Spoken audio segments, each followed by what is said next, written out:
അമൽ screen sharing stop ചെയ്തോളാം.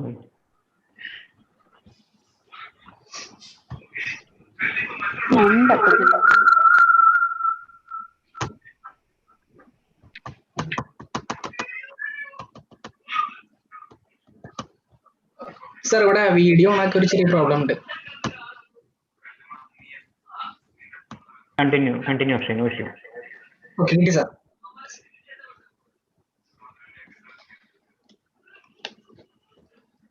സ്തനാർബുദത്തിന് ശേഷവും ഒരു ജീവിതമുണ്ട്. അതിനുള്ള മുൻവ്യവസ്ഥ അർബുദത്തെ നേരത്തെ തിരിച്ചറിയുക എന്നതാണ്. എല്ലാവർക്കും എന്റെ നമസ്കാരം. സ്തനാർബുദത്തെ തരണം ചെയ്ത അമേരിക്കൻ അഭിനേത്രി ആൻ ജില്ലാന്റെ പ്രചോദനം നൽകുന്ന വാക്കുകളാൽ നമ്മൾക്ക് ഈ പരിപാടിക്ക് തുടക്കം കുറിക്കാം. പ്രതിവർഷം 13.8 ലക്ഷം പേരാണ് ഈ രോഗത്തിന് ഇരയാവുന്നത്. ഇത് മൂർച്ഛിക്കാനുള്ള പ്രധാന കാരണം ഈ രോഗത്തെ പറ്റിയുള്ള അറിവില്ലായ്മയാണ്. ഇതിനൊരു പരിഹാരമായി NSSL-ഉം സ്നേഹിത വുമൺസ് ഹെൽത്ത് ഫൗണ്ടേഷനും സംയുക്തമായി സംഘടിപ്പിക്കുന്ന ഈ അവബോധന കാര്യക്രമത്തിലേക്ക് എല്ലാവരെയും ഞാൻ സസ്നേഹം സ്വാഗതം ചെയ്യുന്നു. ഏതൊരു പരിപാടിയും ആരംഭിക്കുന്നത് പ്രാർത്ഥനയിൽ കൂടെയാണ്. വേദപുസ്തകങ്ങളിലെ മഹത് വചനങ്ങൾ പുനരുച്ചരിക്കാൻ IS കോളേജ് ഓഫ് എഞ്ചിനീയറിംഗിലെ NSS വോളണ്ടിയർമാരായ ശ്രീ ഡെറിൻ, ശ്രീമാൻ ഹാഷിർ അബ്ദുള്ളക്കുട്ടി, ശ്രീ ജിനിത UG എന്നിവരെ ക്ഷണിക്കുന്നു. A joyful heart make a cheerful face, but when heart is sad, then spirit is broke. Readings from Bible. Proverbs chapter 15 verse 13. സന്തുഷ്ടമായ ഹൃദയം മുഖത്തെ പ്രസന്നമാക്കുന്നു, എന്നാൽ ഹൃദയവ്യഥ ഉന്മേഷം കെടുത്തിക്കളയുന്നു.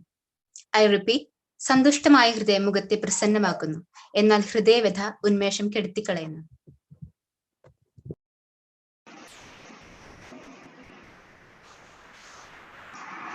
ബിസ്മില്ലാഹിർറഹ്മാനിർറഹീം.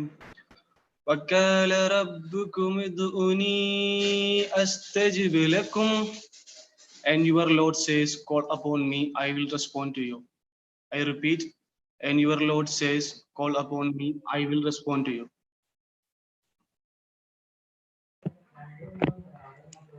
ശ്രീ ഭഗവാന് വാചകഃ അധ്യായം 3 കർമ്മയോഗം.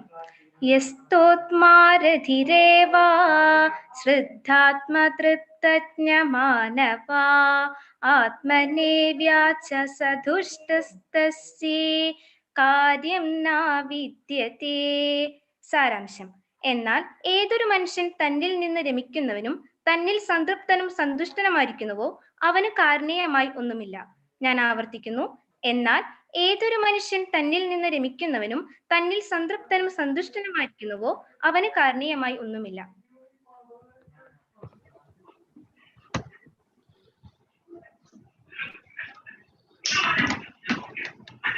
നന്ദി.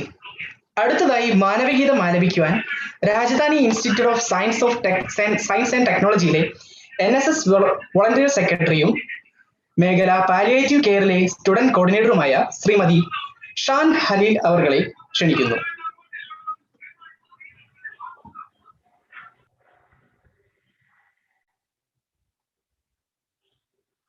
മനസ്സു നന്നാവട്ടെ,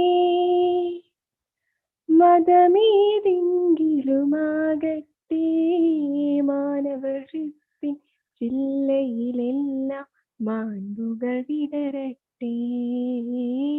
മനസ്സു നന്നാവട്ടെ, മതമേതെങ്കിലുമാകട്ടെ, മാനവഹൃത്തിൻ ചില്ലയിലെല്ലാം മാൻപുകൾ വിടരട്ടെ. മനസ്സു നന്നാവട്ടെ. സൗഹൃദ സിദ്ധികൾ പൂത്താൽ സൗവർണാഭ പരന്നാൾ. സൗഹൃദ സിദ്ധികൾ പൂത്താൽ സൗവർണാഭ പരന്നാൾ. സുരബില ജീവിത മാധുരി ലക്ഷ്യം സമസ്തമരുളുകയല്ലോ. മനസ്സു നന്നാവട്ടെ, മതമേതെങ്കിലുമാകട്ടെ, മാനവഹൃത്തിൻ ചില്ലയിലെല്ലാം ബാൻഡുകൾ വിടരട്ടെ, മനസ്സു നന്നാവട്ടെ.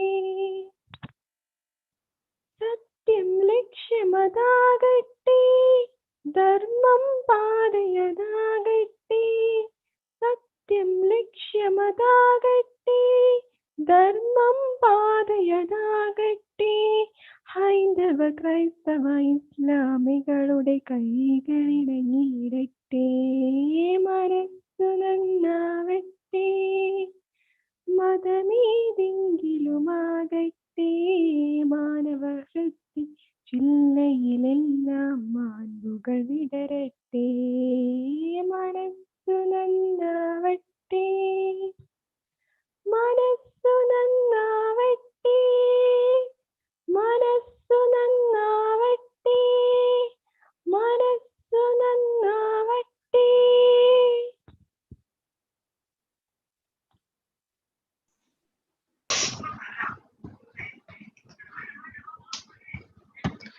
നന്ദി. സ്വാഗത പ്രസംഗത്തിനായി IAS കോളേജ് ഓഫ് എഞ്ചിനീയറിംഗിലെ NSS പ്രോഗ്രാം ഓഫീസറും തൃശൂർ പാലക്കാട് സോൺ പാലിയേറ്റീവ് കെയറിന്റെ കോർഡിനേറ്ററുമായ ശ്രീ ജോസഫ് ജോർജ് അവരെ ക്ഷണിക്കുന്നു. മനസ്സ് നന്നാവട്ടെ. നമുക്കെല്ലാവർക്കും അറിയാം, സ്ത്രീകൾ ഏറ്റവും കൂടുതൽ കണ്ടുവരുന്ന ഒരു അർബുദം എന്ന് പറയുന്നത് സ്തനാർബുദമാണ്. അതും 18 വയസ്സ് മുതലുള്ള കുട്ടികളിൽ ഇത് കണ്ടുവരുന്നു എന്നുള്ളത് ഇന്നത്തെ ഈ പരിപാടിയുടെ പ്രസക്തി വളരെ കൂട്ടുന്ന ഒന്നാണ്. അതുകൊണ്ട് തന്നെയാണ് NSS സെല്ലും സ്നേഹിത ഹെൽത്ത് ഫൗണ്ടേഷനും കൂടെ ചേർന്ന് ഇന്ന് ഒരു സ്തനാർബുദ അവബോധന സെമിനാർ ഇവിടെ നടത്തുന്നത്. ഈ പരിപാടിയിലേക്ക് എല്ലാവരെയും സ്വാഗതം ചെയ്യുന്ന എന്ന കർത്തവ്യത്തിലേക്ക് ഞാൻ കടക്കുന്നു. ആദ്യമേ തന്നെ ഇന്നത്തെ പരിപാടിയുടെ അധ്യക്ഷയായ IAS എഞ്ചിനീയറിംഗ് കോളേജിന്റെ പ്രിൻസിപ്പൽ ഇത്രയും ബഹുമാനപ്പെട്ട ശ്രീമതി ഡോക്ടർ S ബ്രില്ലി സംഗീത അവർകളെ ഈ പരിപാടിയിലേക്ക് ഏറ്റവും ഹാർദവമായി ഞാൻ സ്വാഗതം ചെയ്യുന്നു. IASനെ സംബന്ധിച്ച് ഞങ്ങളുടെ എല്ലാ പ്രവർത്തനങ്ങളിലും ഞങ്ങളോട് കൂടെ നിൽക്കുന്ന IAS മാനേജ്മെന്റിനെ ഞങ്ങൾക്ക് അത്രയും പ്രിയപ്പെട്ടതാണ്. IAS മാനേജ്മെന്റിനെ ചുക്കാൻ പിടിക്കുന്ന IAS എഡ്യൂക്കേഷൻ സിറ്റി പ്രസിഡന്റ് എത്രയും ബഹുമാനപ്പെട്ട ശ്രീ മുഹമ്മദ് അലി KP അവർകളെയും ഈ പരിപാടിയിലേക്ക് ഞാൻ ഏറ്റവും ഹാർദവമായി സ്വാഗതം ചെയ്യുന്നു. ഇന്ന് ഈ പരിപാടിയിലേക്ക് നമുക്ക് ഉദ്ഘാടകനായി ലഭിച്ചിരിക്കുന്നത് KTU ബോർഡ് ഓഫ് ഗവർണർ അംഗവും തൃശൂർ ഗവൺമെന്റ് എഞ്ചിനീയറിംഗ് കോളേജിലെ മെക്കാനിക്കൽ എഞ്ചിനീയറിംഗ് വിഭാഗം തലവനുമായ എത്രയും ബഹുമാനപ്പെട്ട ഡോക്ടർ മോഹൻദാസ് BP അവർകളെയാണ്. സാറിനെ ഏറ്റവും ഹൃദ്യമായി ഈ പരിപാടിയിലേക്ക് ഞാൻ സ്വാഗതം ചെയ്യുന്നു. അടുത്തതായി ഈ ഒരു സെമിനാർ ഈ വിദ്യാർത്ഥികളിൽ ഏറ്റവും കൂടുതൽ തെറ്റിദ്ധാരണകൾ ഉണ്ടാകുന്ന ഒന്നാണ് സ്തനാർബുദം, അതിനെക്കുറിച്ചുള്ള തെറ്റായ അവബോധം. ഇതിന്റെ ശരിയായ ഒരു അവബോധം സൃഷ്ടിക്കുന്നതിന് വേണ്ടി നമുക്കിവിടെ കിട്ടിയിരിക്കുന്ന ഈ റിസോഴ്സ് പേഴ്സൺ എന്ന് പറയുന്നത് ഏറ്റവും ഉചിതമായ വ്യക്തിയാണ്. തിരുവനന്തപുരം റീജിയണൽ ക്യാൻസർ സെന്ററിലെ സർജിക്കൽ ഓങ്കോളജി വിഭാഗം തലവനായ ഡോക്ടർ പോൾ അഗസ്റ്റിൻ സാറാണ്. സാറിനെ ഞാൻ ഏറ്റവും ഹാർദവമായി ഈ പരിപാടിയിലേക്ക് സ്വാഗതം ചെയ്യുന്നു.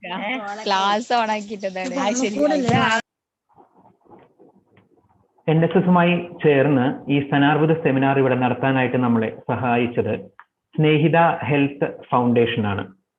അതിന്റെ കോർഡിനേറ്ററായ ശ്രീ രതീഷ് അവർകളെയും മാനേജിംഗ് ഡയറക്ടറായ ശ്രീ റെജി ജോസ് സാറിനെയും അതുപോലെ തന്നെ എക്സിക്യൂട്ടീവ് മെമ്പറായ ശ്രീമതി സിന്ധു സി അവർകളെയും ടെക്നിക്കൽ സപ്പോർട്ട് നമുക്ക് തന്നുകൊണ്ടിരിക്കുന്ന ശ്രീകാന്ത് അവർകളെയും ചിത്ര ജി നായർ മേഡത്തിനെയും എല്ലാ അംഗങ്ങളെയും ഒറ്റവാക്കിൽ സ്വാഗതം ചെയ്തുകൊണ്ട് ഞാൻ നിർത്തുന്നു.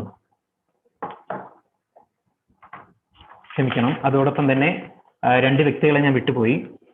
NSSനെ സംബന്ധിച്ച് ഏറ്റവും പ്രധാനപ്പെട്ട 2 വ്യക്തികളാണ്. ഒന്ന് NSS സെല്ലിന്റെ ചുക്കാൻ പിടിക്കുന്ന കേരള സ്റ്റേറ്റ് NSS സെല്ലിന്റെ പ്രോഗ്രാം കോർഡിനേറ്ററായ ശ്രീമാൻ ഡോക്ടർ ജോയ് സാറിനെയാണ്. ജോയ് സാർ എല്ലാ പരിപാടികൾക്കും നമുക്ക് ഏറ്റവും നല്ല സപ്പോർട്ടോടുകൂടി നമുക്ക് നമ്മുടെ കൂടെ ഒപ്പം നിൽക്കാനും എല്ലാ യൂണിറ്റുകളെയും ഒരുമിച്ച് കൈപിടിച്ചുകൊണ്ട് നടക്കാനും സഹായിക്കുന്ന വ്യക്തിയാണ്. ജോയ് സാറിനെ ഞാൻ ഈ പരിപാടിയിലേക്ക് ഏറ്റവും ഹാർദവമായി സ്വാഗതം ചെയ്യുന്നു.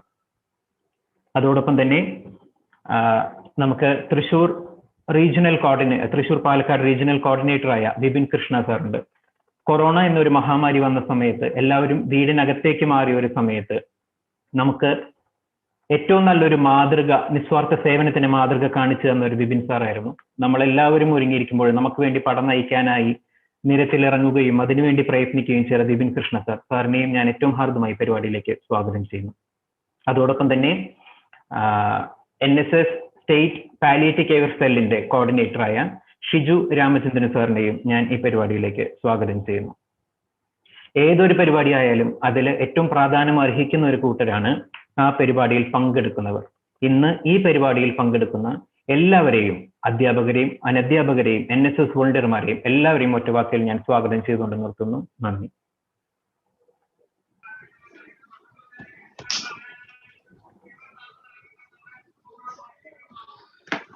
നന്ദി. അടുത്തതായി അധ്യക്ഷ പ്രസംഗത്തിനായി IS കോളേജ് ഓഫ് എഞ്ചിനീയറിംഗ് പ്രിൻസിപ്പളും കമ്പ്യൂട്ടർ സയൻസ് വിഭാഗം പ്രൊഫസറുമായ ശ്രീമതി ഡോക്ടർ S. ബ്രില്ലി സംഗീത അവർകളെ സ്വാഗതം ചെയ്യുന്നു. So, respected guest of honor, Dr. Mohandas PV. He's a member of KTU Board of Governors, and he's the head of the department Mechanical Engineering, GEC Thrissur. And today's resource person of the day, Dr. Paul Augustine. He's the head division of surgical oncology, Regional Cancer Center, Trivandrum. Dr. Joy Varghese is a program coordinator in NSS Cell, and our president, IES Education City, Mr. Mohammad Ali KP. Mr. Joseph is the NSS coordinator. The NSS student volunteers and all the participants, panelists, and attendees of the program. A very good evening to one and all, and greetings from IES College of Engineering. I'm very happy to be part of this program organized by APJ Abdul Kalam Technological University's NSS Cell in association with the IES NSS Unit 186 and Snehita Women's Health Foundation. Here we are together to pursue the talk on breast cancer awareness program. As this month, October, is considered as the breast cancer awareness week, or sorry, it is awareness month. It is the right time to hear all such kind of awareness program. It's very important for people with all genders, whether like it is a male or female, but most commonly found in female. The breast tissue, if you have a breast tissue, which just about everyone, we have to take care of oneself and our body. So it's very important to get know our own body and check regularly to detect the changes which is happening in our body. As William Scott says, when my awareness increases, my control over my own being increases. So today I'm also looking forward to hear more about this through the resource person of the day. So think over it and kindly take necessary steps to live a happy life. So I'm really proud once again to be a part of this program. Let this awareness spread all over the world. A change in an individual, it's the next level of change in the society. So thank you so much for giving me an opportunity to be one among the panelists of this program. Thank you.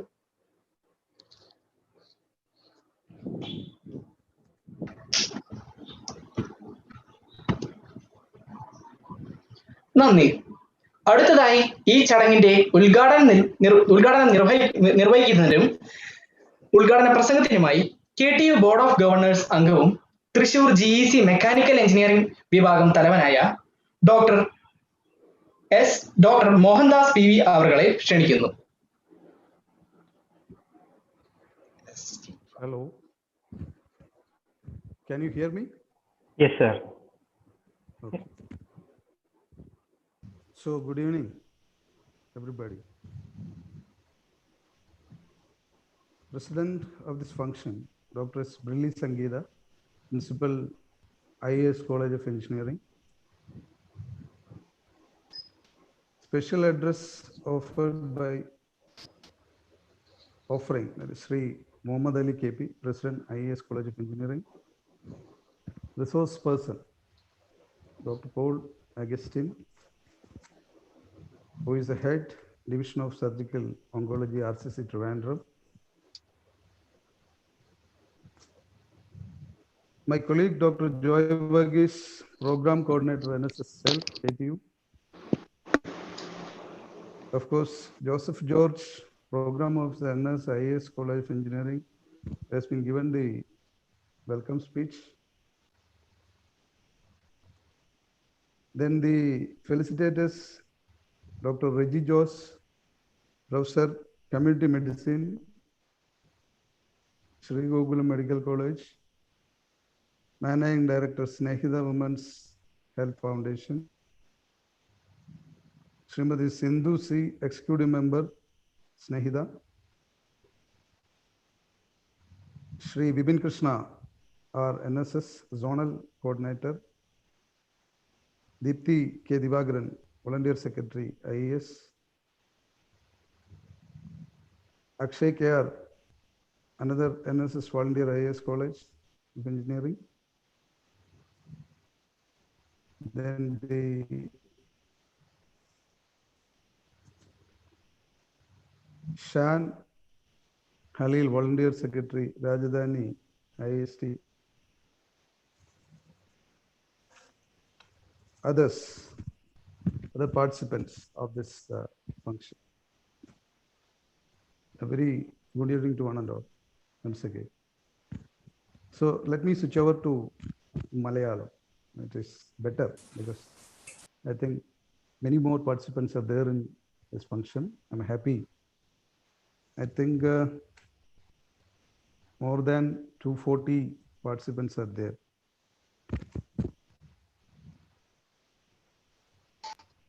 KTU NSS Cellum, അതുപോലെ IAS College of Engineering തൃശ്ശൂരിൻ്റെ NSS യൂണിറ്റിൻ്റെയും Snehitha women's health care ഫൗണ്ടേഷൻസിൻ്റെ സംയുക്താഭിമുഖ്യത്തിൽ വളരെ കാലിക പ്രസക്തിയുള്ള ഒരു വിഷയം, ആരോഗ്യരംഗത്ത് ഏറ്റവും പ്രസക്തമായ ഒരു വിഷയത്തെ സംബന്ധിച്ചുള്ള ഒരു ടൈറ്റിലിലേക്കാണ് നമ്മൾ തുടക്കം ഇട്ടിരിക്കുന്നത്. ആക്ച്വലി ഇത് കഴിഞ്ഞ 3-ാം തീയതി തന്നെ നമ്മുടെ ബഹുമാനപ്പെട്ട KTU vice chancellor doctor MS Rajasree madam ഇതിൻ്റെ ഔപചാരികമായ ഉദ്ഘാടനം നേരത്തെ പൂർത്തിയാക്കി. ഒരു റീജിയണിൻ്റെ ഉദ്ഘാടനം കഴിഞ്ഞതായിട്ടാണ് എനിക്ക് മനസ്സിലാക്കാൻ കഴിയുന്നത്. ഇന്നിവിടെ തൃശ്ശൂർ, പാലക്കാട് സോണലിൻ്റെ അല്ലെങ്കിൽ ആ ചാപ്റ്ററിൻ്റെ കീഴിലാണ് നമ്മൾ അടുത്ത ഈ ബ്രസ്റ്റ് ക്യാൻസർ അവയർനെസ് പ്രോഗ്രാമുമായി ബന്ധപ്പെട്ടിട്ട് നമ്മൾ ഇത്തരത്തിലുള്ളൊരു പരിപാടി സംഘടിപ്പിച്ചിട്ടുള്ളത്. തീർച്ചയായും നമ്മുടെ NSS KTUവിന് കീഴിലുള്ള NSSLൻ്റെ ഒട്ടേറെ പ്രവർത്തനങ്ങളുടെ ഒരു സംക്ഷിപ്തമായിട്ടുള്ള ഒരു രൂപം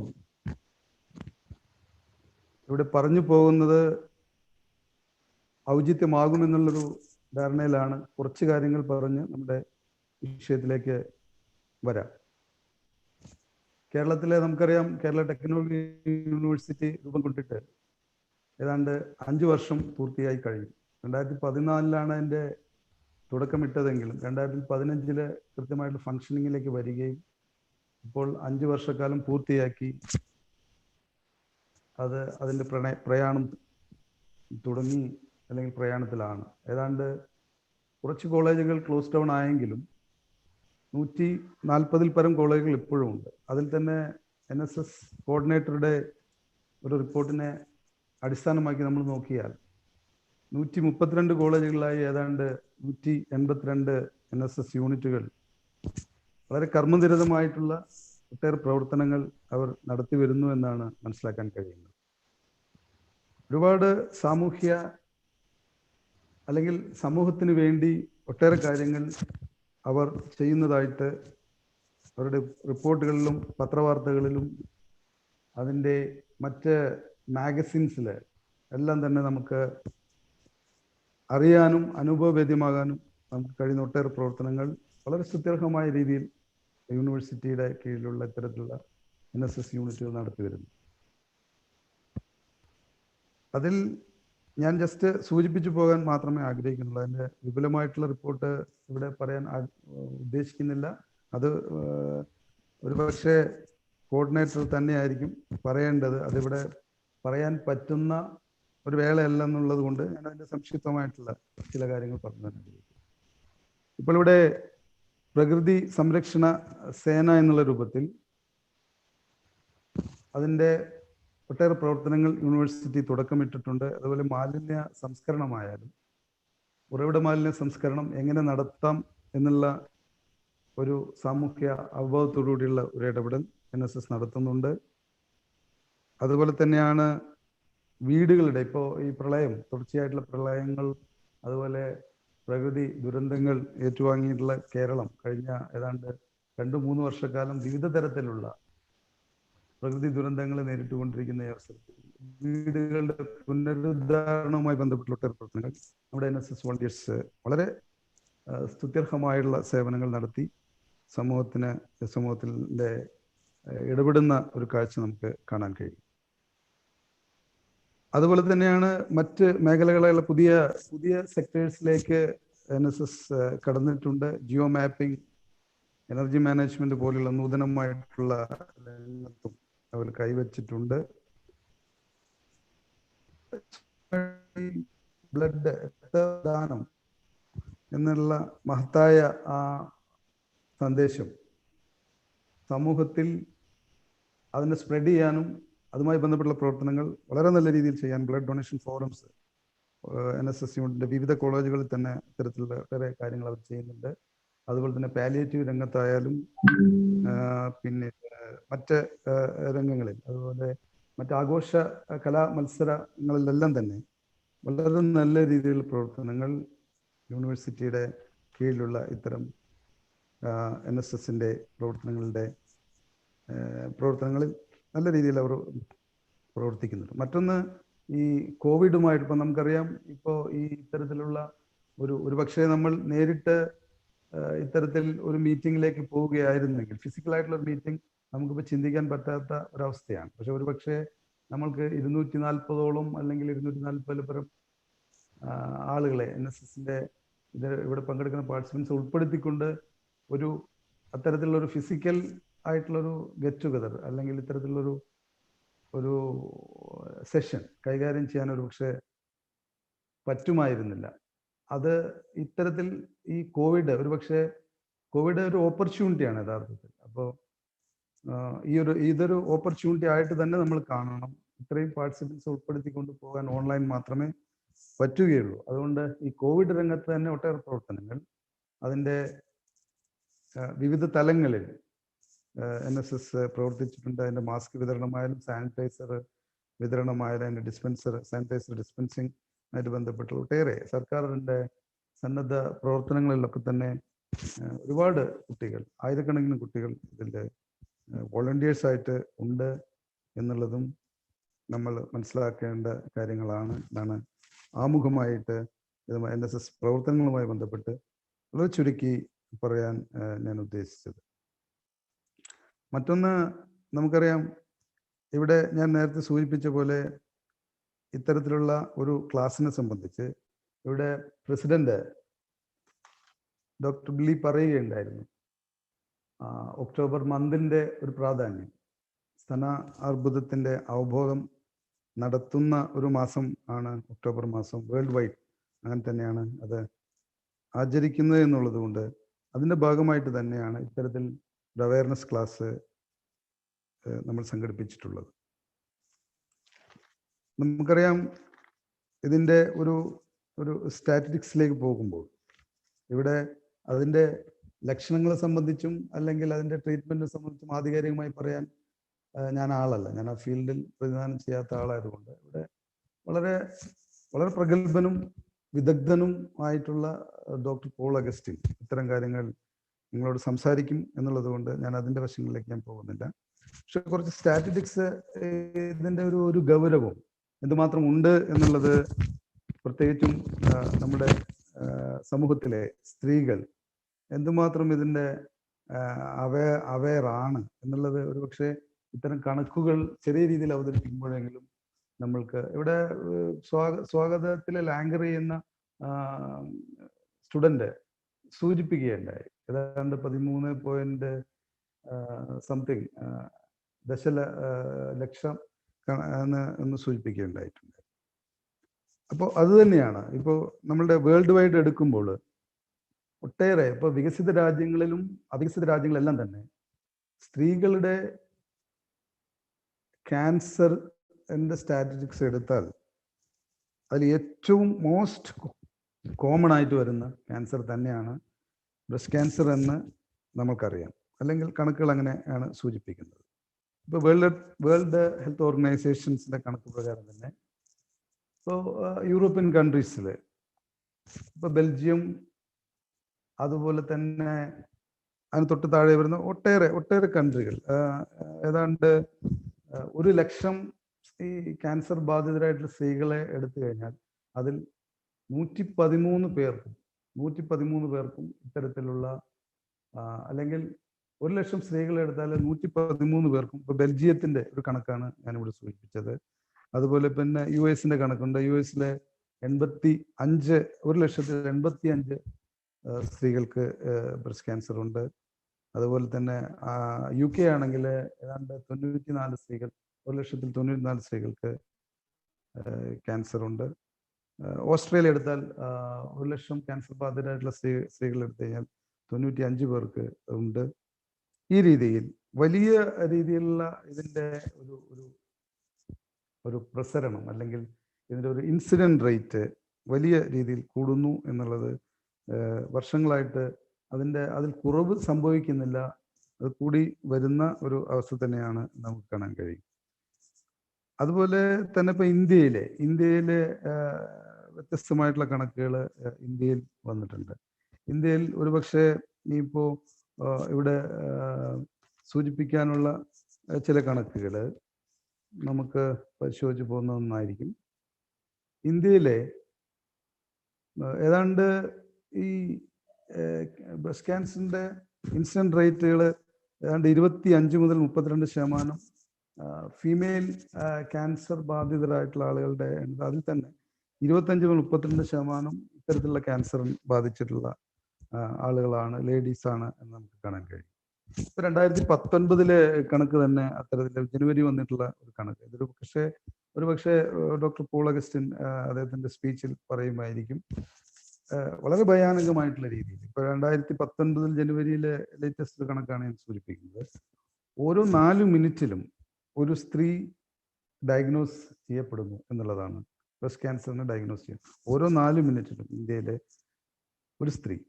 അതുപോലെ തന്നെ ഓരോ 13 മിനിറ്റിലും ഒരു സ്ത്രീ മരിക്കുന്നു എന്നും വളരെ ഭയാനകമായിട്ടുള്ള ഒരു കണക്കാണ് എന്നുള്ളത്. ഇത് എന്തുമാത്രം ഞാൻ ഇത് നെറ്റിൽ നിന്ന് എടുത്തിട്ടുള്ള ഡാറ്റ തന്നെയാണ്, ചില ആർട്ടിക്കിൾസ് ഹാപ്പൻ ടു റീഡ്, അങ്ങനെയാണ് ഞാൻ ഇതിലേക്ക് വന്നിട്ടുള്ളത്.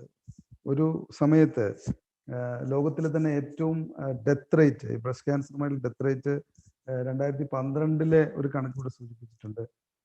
ഇന്ത്യയിലായിരുന്നു ഡെത്ത് റേറ്റ് ഏറ്റവും കൂടിയത് ഈ ബ്രസ്റ്റ് ക്യാൻസർ ആണ്. അതുപോലെ തന്നെ ഈ ഇന്ത്യയുടെ മൊത്തം ഒരു ക്യാൻസർ പേഷ്യൻസിന്റെ എണ്ണം എടുത്താൽ അതിൽ തന്നെ 14% ഇത്തരത്തിലെ ബ്രസ്റ്റ് ക്യാൻസർ കാരണം ബ്രസ്റ്റ് ക്യാൻസർ ഹോൾഡ് ചെയ്യുന്നവരാണ് എന്നുള്ളത് നമുക്ക് കാണാൻ കഴിയും. മറ്റ് പുതിയ കണക്കുകളിലേക്കൊന്നും ഞാൻ വരുന്നില്ല, അല്ലെങ്കിൽ എനിക്ക് അതിനെക്കുറിച്ച് കൂടുതൽ അറിയില്ല. കേരളത്തിൽ ചില കണക്കുകളും പുറത്തു വന്നിട്ടുണ്ട്. കേരളത്തിലെ തന്നെ ഇതിന്റെ റേറ്റിൽ ഏറ്റവും ഹയസ്റ്റ് ഇന്ത്യയാണ്.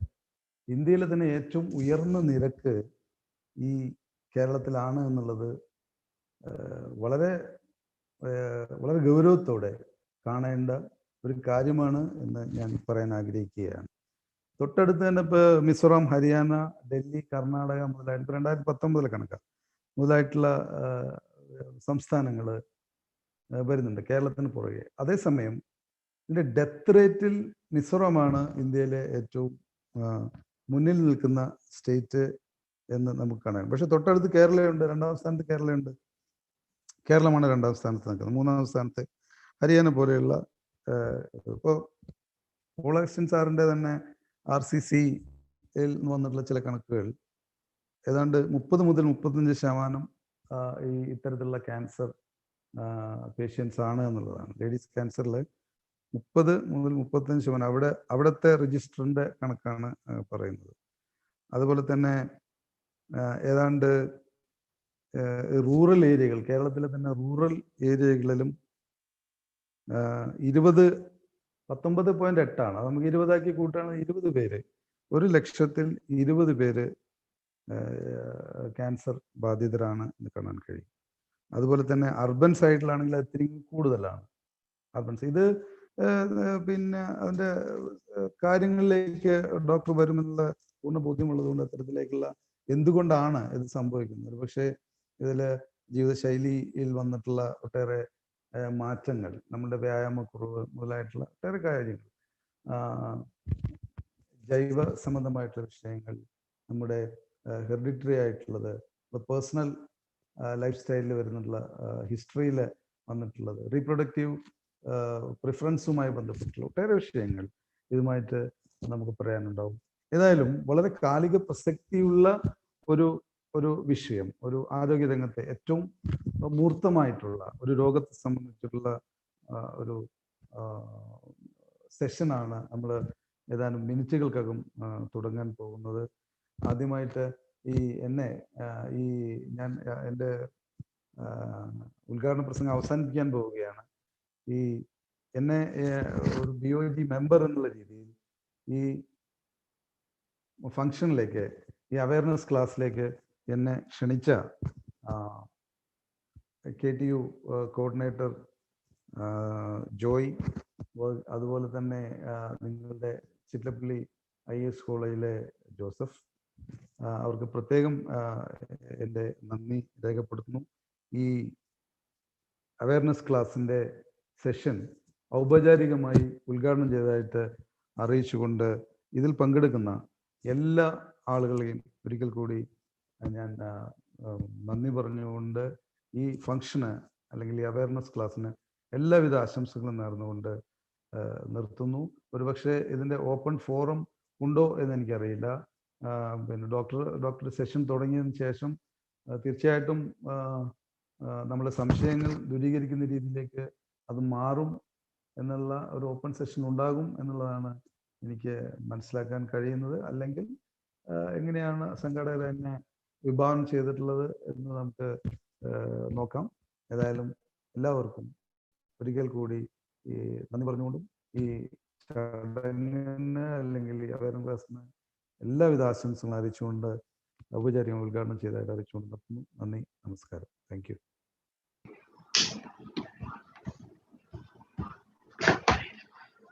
നന്ദി. അടുത്തതായി ആശംസാ പ്രസംഗത്തിനായി ശ്രീഗോകുലം മെഡിക്കൽ കോളേജ് പ്രൊഫസറും സ്നേഹിത വുമൻസ് ഹെൽത്ത് ഫൗണ്ടേഷൻ മെഡിക്കൽ ഡയറക്ടറുമായ ശ്രീ ഡോക്ടർ റെജി ജോസ് അവരെ സ്വാഗതം ചെയ്യുന്നു. നമസ്കാരം.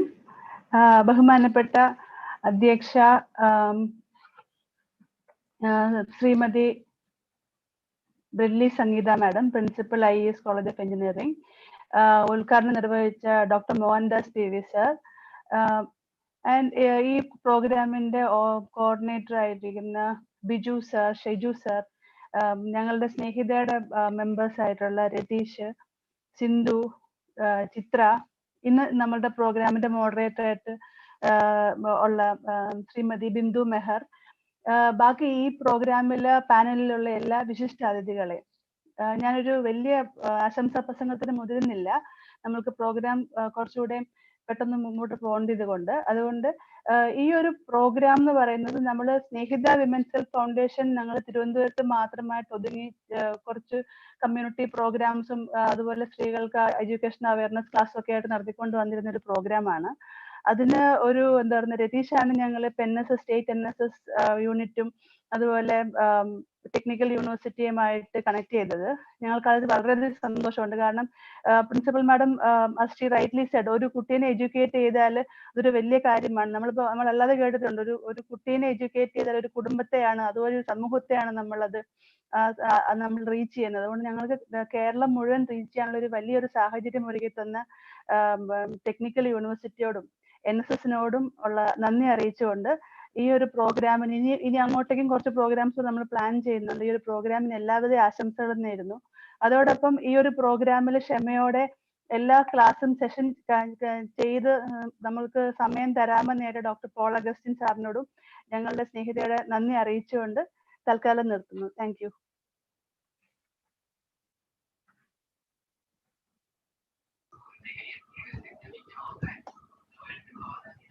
നന്ദി. അടുത്തതായി ആശംസകൾ അറിയിക്കുന്നതിനായി Snehitha women's health foundation executive member ആയ ശ്രീമതി സിന്ധു സി അവർകളെ ക്ഷണിക്കുന്നു. Good evening, team. Am I audible? Yes, ma'am, you're audible. Okay, thank you. Yeah, Snehita Women's Health Foundation focuses mainly on women's health and primarily giving an awareness on early breast cancer detection. So as a software engineer, that is by profession, I am a software engineer. So I always believed that whatever Google gave, that was 100% correct and 100% true. Until 2017 and October month, I was able to hear a session led by Dr. Reggie Jose in my organization. So that really was an eye-opener, wherein I was able to understand that I was carrying a myth on this particular disease called breast cancer. So whatever was my understanding was totally wrong. So that gave me the curiosity and subsequent association with Snehita Women's Health Foundation and subsequent trainings and lot of trainings from Team Snehita made me confident, made me understand what exactly is a breast cancer disease and what are the early detection process. So that gave me a confidence, and right now I'm confident enough to go into a community and speak about this, about the breast cancer awareness session, be it women or men. I make sure that this topic is being discussed in a group. And I'm able to share the piece of information that I have been got. So anyone who asks me like where they can do a clinical breast examination, probably about clinical breast examination, I think Paul sir would be taking it across in his sessions. So whenever a woman approaches or anyone approaches on me asking like, okay, where can I get a clinical breast examination? I confidently point out to the clinic that is run by Snehita Women's Health Foundation at the heart of the city. And anyone who takes a prior appointment can come over there and do a clinical breast examination with utmost privacy. So I'm not taking much of time, but thank you for this larger platform, because I heard one of the persons saying that thanks to COVID, that we were able to bring in a lot of more members to this awareness class. So this gives us a hope. This gives us confidence that our dream of one woman for 500 women in the community is going to come true in a shorter span of time. And thank you for all the people who has been working behind the scene for this wonderful sessions being arranged. And I hope that as listeners, you are not just going to be the listeners, but you are going to go back to the community and help us tackle this disease at a very early stage with us. Thank you, team.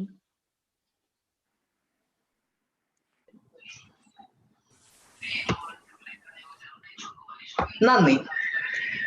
അടുത്തതായി ആശംസാ പ്രസംഗത്തിനായി NSS zonal coordinator Shri Vipin Krishna അവരെ സ്വാഗതം ചെയ്യുന്നു. Hello, മനസ്സിലാവട്ടെ.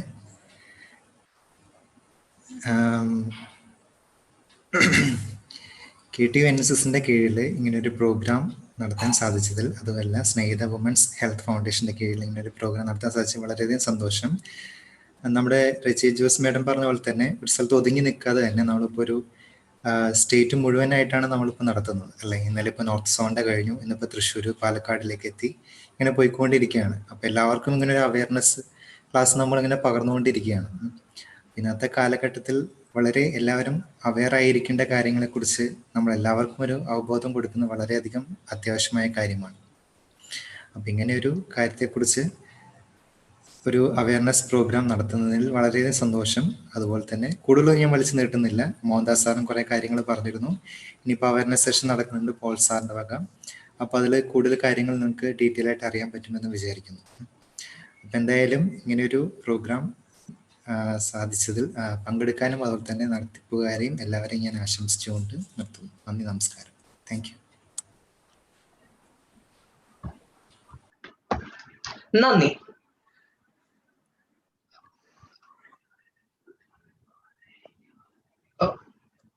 അടുത്തതായി ഈ യോഗത്തെ അഭിമുഖീകരിക്കാൻ IAS college of engineering president എത്രയും ബഹുമാനപ്പെട്ട ശ്രീ മുഹമ്മദ് അലി KP അവർകളെ ക്ഷണിക്കുന്നു. Thank you. How to come into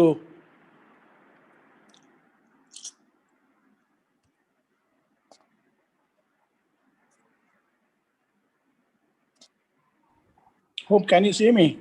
Yes, sir. Can see. Sound is also okay, sir. I can go on speaking? Yes, sir. Sure, sir. Good evening, ladies and gentlemen. From my side, I took a lot of time to join you. I'm sorry for that. Hopefully, I thought I haven't disturbed you. Anyhow, this is a good gathering. Let me wish all of you first for conducting such a very important event for this evening. And it is, I couldn't hear or I couldn't listen to the speeches so far, what has happened. But from my experience or what I've heard so far in my life, yes, it is a very difficult situation if somebody has got a disease like that. I'm experienced with that. I had it for my sister. So I know the conditions. She is no more. But every day we are improving the conditions, the treatment conditions and all.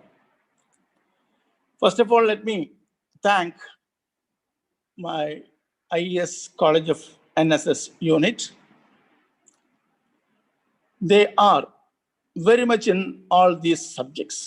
Not only this, they are very, very alert in conducting such seminars. Working, actually the name they have said NSS, they keep it. They are for it. Because I got a lot of interaction with them. I used to. In my area, they used to come for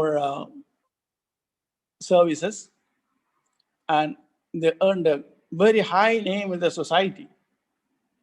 And even now, we have seen that fuming work they were doing it.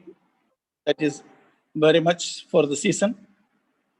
And now, today, we are in the seminar. That's also something very special. The topic, there are a lot of speakers who can talk on the subject.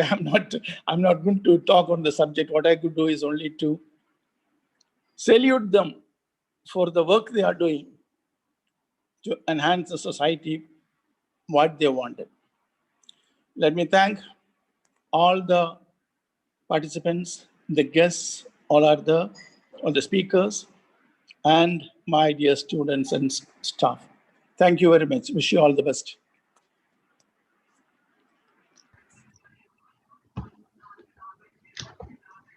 നന്ദി. അടുത്തതായി നമ്മൾ ബോധവൽക്കരണ ക്ലാസ്സിലേക്ക് കടക്കുകയാണ്. അതിനായി Thiruvananthapuram RECയിലെ surgical oncology വിഭാഗം തലവൻ എത്രയും ബഹുമാനപ്പെട്ട ഡോക്ടർ ശ്രീ പോൾ അഗസ്റ്റിൻ അവർക്ക് ഞാൻ ഈ വേദി കൈമാറുന്നു.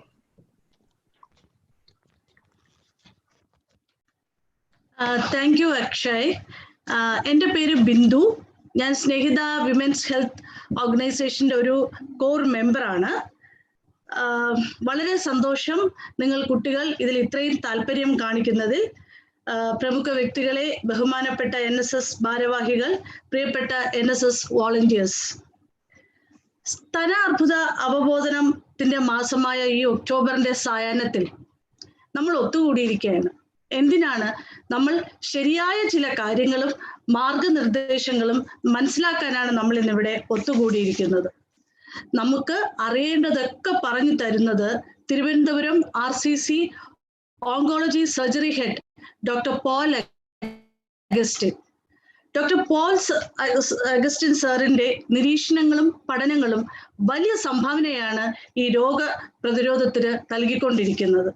ഇതിലൊക്കെ ഉപരിയായി ഒരു പുഞ്ചിരി കൊണ്ടും മിതമായ ആശ്വാസ വാക്കുകൾ കൊണ്ടും രോഗികൾക്ക് കരുത്ത് കൊടുക്കുന്നു ഡോക്ടർ പോൾ. നമുക്ക് ശ്രദ്ധിക്കാം ഡോക്ടർ പോളിന്റെ വാക്കുകൾ. Over to doctor Paul. Thank U.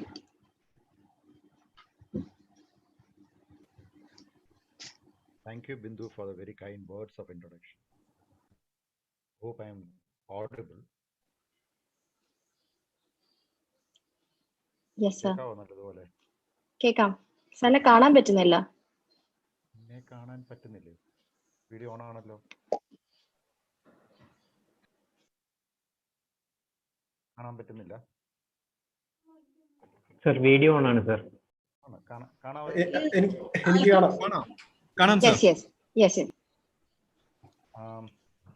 സ്തനാർബുദമാണ് നമ്മുടെ ഇന്നത്തെ വിഷയം. സ്തനാർബുദ awareness. The voice is not audible. കേൾക്കത്തില്ല? കേൾക്കാവോ? ഇപ്പൊ ഓക്കെയാണ് സർ. നേരത്തെ സൗണ്ട് കുറച്ച് കുറവായിരുന്നു.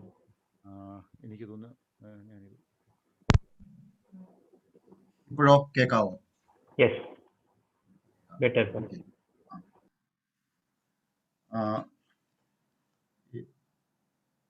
സ്തനാർബുദം പലരും പറഞ്ഞതുപോലെ സ്ത്രീകളിൽ ഏറ്റവും കൂടുതൽ കാണപ്പെടുന്ന ക്യാൻസറാണ് സ്തനാർബുദം. കേരളത്തിൽ നോക്കിക്കഴിഞ്ഞാൽ കേരളത്തെ സ്ത്രീകളിൽ വരുന്ന ക്യാൻസറിൽ 1/3 സ്തനാർബുദമാണ്. ലോകത്ത് വരുന്ന എല്ലാ ക്യാൻസറുകളെ നോക്കിയാൽ പോലും ഏറ്റവും കൂടുതൽ ലങ് ക്യാൻസർ ആയിരുന്നു, ഏകദേശം 11.6%. സ്തനാർബുദം ഇപ്പം അതിനെയും ഓവർടേക്ക് ചെയ്യുകയാണ്.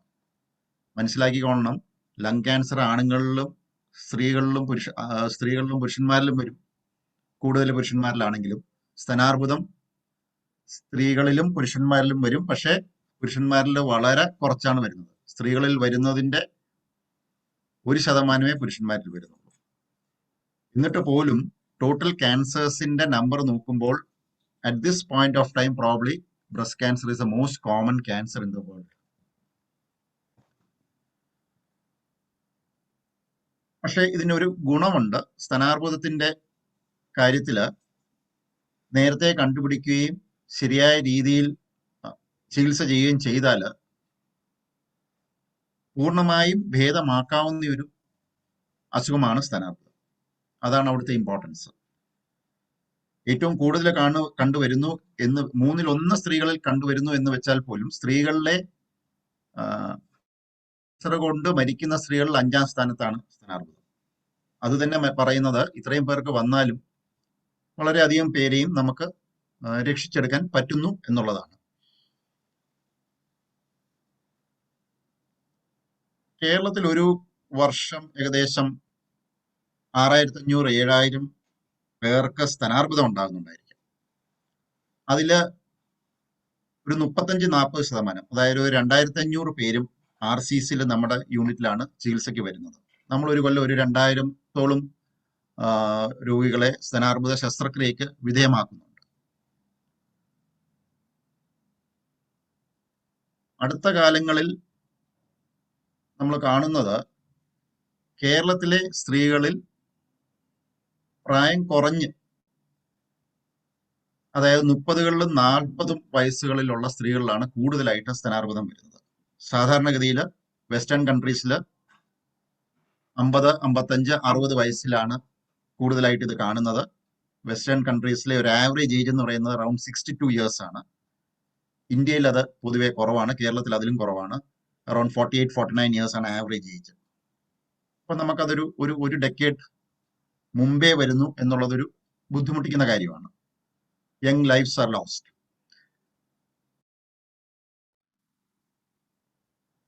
അപ്പം ഇതില് ഏറ്റവും ഇമ്പോർട്ടന്റ് ആയിട്ട് 3 കാര്യങ്ങളാണ് ഇത് നിശ്ചയിക്കുന്നത്. നമുക്ക് ഈ അസുഖം വന്നാൽ അതിന്റെ ഔട്ട്കം എങ്ങനെയാണെന്നുള്ളത്. ഒന്ന്, ഏർലി ഡിറ്റക്ഷൻ.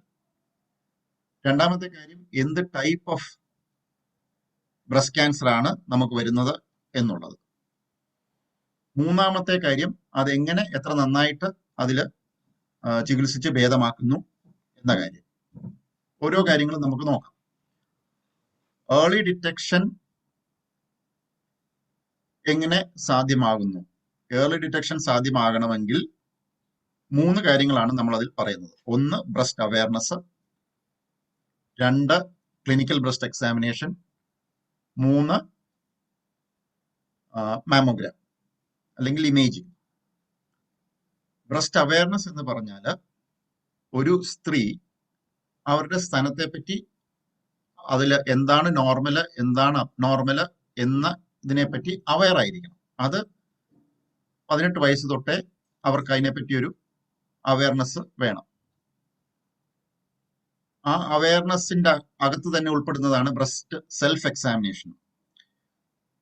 ഒരു 2005 മുമ്പ് ബ്രസ്റ്റ് സെൽഫ് എക്സാമിനേഷൻ കൊണ്ട് നമുക്ക് കൂടുതലായിട്ട് ഗുണം കിട്ടും എന്നുള്ള ഒരു വിചാരം ഉണ്ടായിരുന്നു. പക്ഷേ പല വലിയ സ്റ്റഡികൾ എന്ന് പറഞ്ഞാൽ 2 വലിയ സ്റ്റഡികൾ, ഒന്ന് ചൈനയിലും ഒന്ന് റഷ്യയിലും 2 ലക്ഷം സ്ത്രീകളെ വെച്ച് നടത്തിയ സ്റ്റഡികളിൽ കണ്ടത് നമുക്ക് ബ്രസ്റ്റ്